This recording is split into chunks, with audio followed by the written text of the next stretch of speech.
Alrighty, how exciting. I'm up.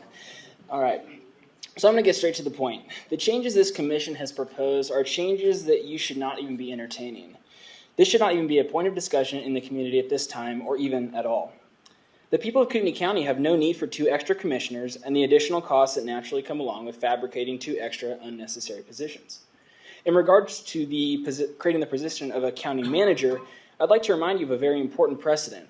Ever since the founding of the United States, one of the most basic, fundamental understandings is that the people must have their chosen representatives placed in positions of government. The idea that an appointed position should exist, not subject to the will of the people, but subject instead to no one but the 2 or 3 people who appointed him, has absolutely no basis in our founding principles. Thus, it is frankly rather disturbing that this is being seriously considered by this commission. In Federalist Paper 73, Alexander Hamilton writes that those who have the power over a man's support, also known as a salary or livelihood, also have power over his will. The second a county manager is appointed by the commissioners, he immediately becomes loyal to those who appointed him, not to the people of Kootenai County.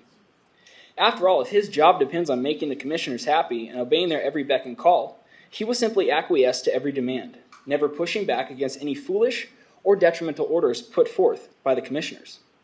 Corruption can easily go unchecked by the people. And if we've learned anything from the past 2 years, those in government, and particularly those in unelected bureaucratic functions, do not always have the best interests of Americans in mind.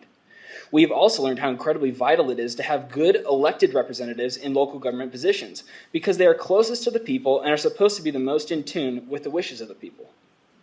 The second a new unelected position such as county manager is created, it virtually silences the voice of the people.